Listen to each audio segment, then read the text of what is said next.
Assalamualaikum warahmatullahi wabarakatuh. Perkenalkan, nama saya Alda Dinda Putri, NPM 19640214. Saya dari Fakultas Teknik, jurusan Teknik Sipil di Universitas Islam Muhammad Arsyad Al-Banjari, Banjarmasin. Jadi di video ini saya ingin menjelaskan tentang apa itu pengairan, pasang surut, pertanian, dan irigasi.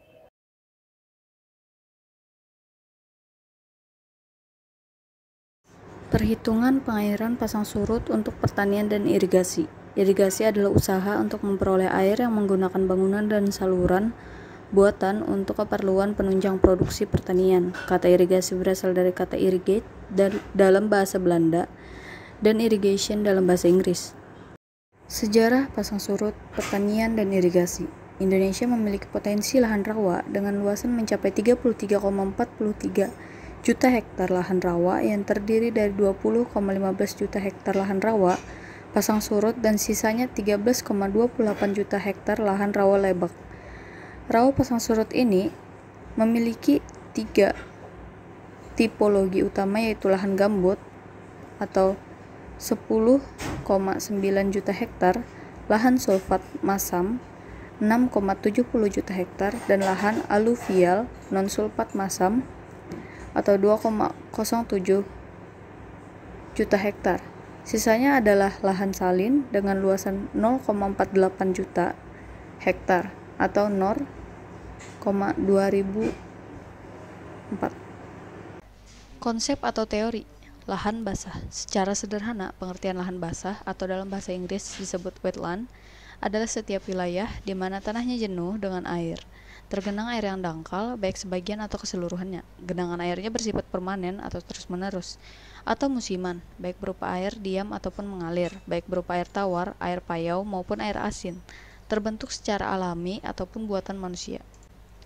Pasang surut.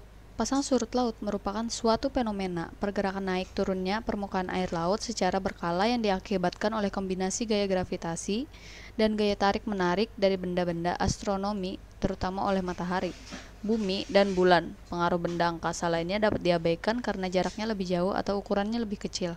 Sedangkan faktor non-astronomi yang mempengaruhi pasut, terutama di perairan semi tertutup seperti teluk, adalah bentuk garis pantai dan topografi dasar perairan. Harga period pasang surut bervariasi antara 12 jam 25 menit hingga 24 jam 50 menit. Faktor-faktor penyebab terjadinya pasang surut berdasarkan teori kesetimbangan adalah 1. Rotasi bumi pada sumbunya, 2. Revolusi bulan terhadap matahari, 3. Revolusi bumi terhadap matahari. Sedangkan faktor penyebab pasang surut berdasarkan teori dinamis adalah 1. Kedalaman dan luas perairan, 2. Pengaruh rotasi bumi, 3. Gesekan dasar laut. Lahan pertanian pasang surut. Lahan Jawa adalah lahan yang tergenang secara terus-menerus akibat drainase buruk. Lahan rawa dibagi menjadi dua, yaitu rawa lebak dan rawa pasang surut. Lahan rawa pasang surut merupakan lahan yang dipengaruhi oleh pasang surut air laut. Lahan pasang surut merupakan suatu lahan yang terletak pada zona atau wilayah sekitar pantai yang ditandai dengan adanya pengaruh langsung limpasan air dari pasang surutnya air lautnya ataupun hanya berpengaruh pada muka air tanah. Sebagian besar jenis tanah pada lahan rawa pasang surut terdiri dari tanah gambut dan tanah sulfat masam. Zona wilayah lahan pasang surut. Wilayah rawa pasang surut air asin atau payau merupakan bagian dari wilayah rawa pasang surut terdepan yang berhubungan langsung dengan laut lepas. Biasanya wilayah rawa ini menempati bagian terdepan dan pinggiran pulau-pulau delta serta bagian tepi estuari yang dipengaruhi langsung oleh pasang surut air laut atau salin. Pada zona wilayah rawa terdapat kenampakan pieturus, bentang alam, landscape spesifik yang mempunyai bentuk dan sifat-sifat yang khas disebut landform. Sebagian besar wilayah zona 1 termasuk dalam landform marine. Pembagian lebih detail dari landform marine disebut sublandform.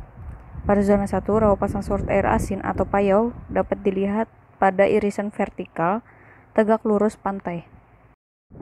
Pengertian irigasi pasang surut. Irigasi adalah penyediaan, pengambilan, pembagian, pemberian, dan pengaliran air menggunakan sistem saluran bangunan tertentu dengan tujuan sebagai penunjang produksi pertanian. persawahan dan perikanan. Istilah irigasi berasal dari bahasa Belanda yaitu irrigate dan dalam bahasa Inggris yaitu irrigation yang artinya pengairan atau penggenangan. Berikut adalah beberapa pengertian dan definisi irigasi dari beberapa sumber buku. Jenis-jenis irigasi. Menurut Standar Perencanaan Irigasi KP1, terdapat 4 jenis irigasi, yaitu sebagai berikut. Yang pertama, irigasi gravitasi atau gravitational irrigation. Yang kedua, irigasi bawah tanah atau subsurface irrigation. Yang ketiga, irigasi siraman atau sprinkler irrigation. Yang keempat, irigasi tetesan atau trickler irrigation. Klasifikasi jaringan irigasi. Berdasarkan cara pengaturan pengukuran aliran air dan lengkapnya fasilitas, jaringan irigasi dibagi menjadi 3 tingkatan, yaitu 1. Irigasi sederhana, 2. Irigasi semi-teknis, 3. Irigasi teknis.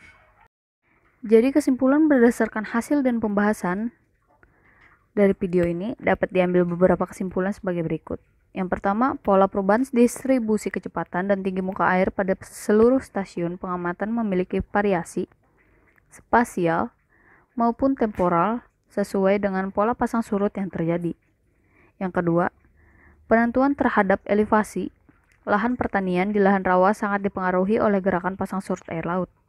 Yang ketiga, elevasi lahan pertanian pada lokasi studi yang akan dikembangkan sebagai lahan pertanian lebih tinggi dari elevasi muka air. Hal tersebut untuk memudahkan dalam mengatur sistem tata air. Yang keempat, kualitas air pada daerah studi masih baik atau normal.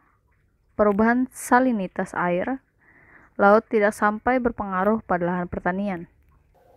Jadi mungkin itu saja yang dapat saya sampaikan. Apabila ada salah kata, mohon maaf. Assalamualaikum warahmatullahi wabarakatuh.